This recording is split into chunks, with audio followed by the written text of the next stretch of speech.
حضرت ابو عبداللہ بلال بن رباح رضی اللہ تعالیٰ عنہ ایک غیر مسلم قریشی سرمایہ دار کے غلام تھے۔ گوزاری شکل و صورت واجبی سی تھی، رنگ کالا، ہونٹ موٹے، ناک چپٹی تھی، البتہ دل نور ایمان سے منور تھا۔ جب ان کے قبول اسلام کی خبر امیہ کے کان میں پہنچی تو اسے سخت غصہ آیا اور خزانہ اور بت خانہ کی چابیاں ان سے لے کر دوسرے غلاموں کو دے دیں اور ان پر مظالم کا لامتناہی سلسلہ شروع کر دیا۔ مکہ معظمہ میں ہرا کی زمین گرمی کے سبب سے مشہور ہے، یہ دھوپ میں توے کی طرح گرم ہو جاتی ہے۔ امیہ نے ان کے لیے یہ سزا مقرر کی کہ عین دوپہر کے وقت انہیں ہرا کی جلتی زمین پر لٹا کر اوپر وزنی پتھر رکھ دیا جاتا اور پھر پیٹنا شروع کر دیا جاتا، حتیٰ کہ مار پٹائی کا یہ سلسلہ دن رات پر محیط ہو گیا۔ ان کو مارنے کے لیے غلاموں کی ڈیوٹیاں لگ گئیں۔ مارنے والا تھک ہار کر تبدیل ہو جاتے، مگر مار کھانے والا ایک بلال ہی تھا۔ کبھی لوہے کی زرہ پہنا کر دھوپ میں ڈال دیے جاتے، کبھی گلے میں رسی ڈال کر مکہ کے سنگلاخ پہاڑوں اور گلی کوچوں میں گھسیٹے جاتے اور مجبور کیا جاتا الہ واحد کی بجائے لات و عزا کی معبودیت کا بھی اقرار کر لیں، مگر اس جدائے حق کی زبان پر ایک ہی نعرہ تھا، احد احد۔ گلا زخمی ہو گیا، وجود تار تار ہو گیا، مگر احد احد کی آواز میں فرق نہ آیا۔ ایک دفعہ حضرت ابوبکر صدیق رضی اللہ تعالیٰ عنہ گلی سے گزر رہے تھے کہ مکان کے اندر سے مارنے کی آواز آئی۔ پتہ چلا کہ بلال حبشی کو اقرار توحید کے جرم میں مارا جا رہا ہے۔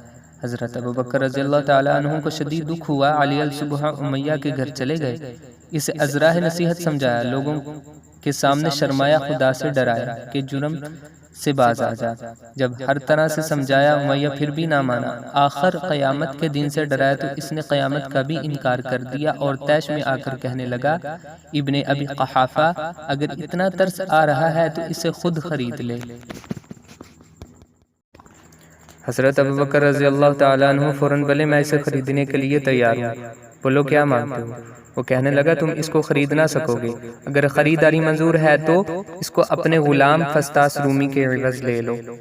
فسطاس رومی ایک خوبصورت اور انتہائی لائق غلام تھا اور 2000 کی رقم بھی رکھتا تھا، مگر باوجود اس تفاوت کے حضرت ابوبکر رضی اللہ تعالیٰ عنہ خدا کی رضا جوئی کے لیے اس مبادلہ پر راضی ہو گئے۔ امیہ بڑا حیران ہوا اور جھٹ پینترا بدلا اور کہا، نہیں، 40 اوقیہ چاندی بھی ساتھ لوں گا۔ قریشی سردار حیران تھے کہ ابوبکر رضی اللہ تعالیٰ عنہ اب کیا جواب دیتے ہیں، مگر حضرت ابوبکر رضی اللہ تعالیٰ عنہ نے اس بات کو بھی منظور کر لیا۔ جب امیہ سے غلام وصول کر کے چلنے لگے تو امیہ ہنس کر لوگوں سے کہنے لگا، یہ شخص فطانت اور زیر کی باوجود آج سودے میں دھوکہ کھا گیا۔ دیکھو میں نے کس طرح اسے ٹھگ لیا، اگر ابوبکر رضی اللہ تعالیٰ عنہ کی جگہ میں ہوتا تو اس کالے غلام کو ایک دانت کے عوض بھی بلکہ مفت بھی قبول نہ کرتا۔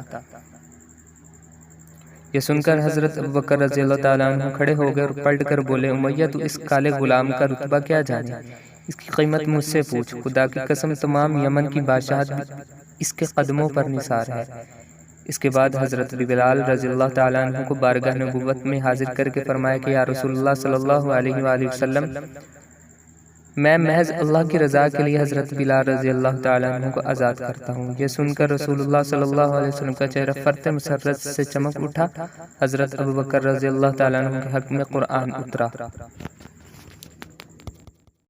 اور جہنم سے اس شخص کو بچا لیا جائے گا جو سب سے بڑا پرہیزگار ہے، وہ اپنا مال دیتا ہے تاکہ پاک ہو، اور اس لیے نہیں دیتا کہ اس پر کسی کا احسان ہے جس کا وہ بدلہ اتارتا ہے، بلکہ خداوند اعلیٰ کی رضامندی حاصل کرنے کے لیے دیتا ہے، اور وہ عنقریب خوش ہو جائے گا۔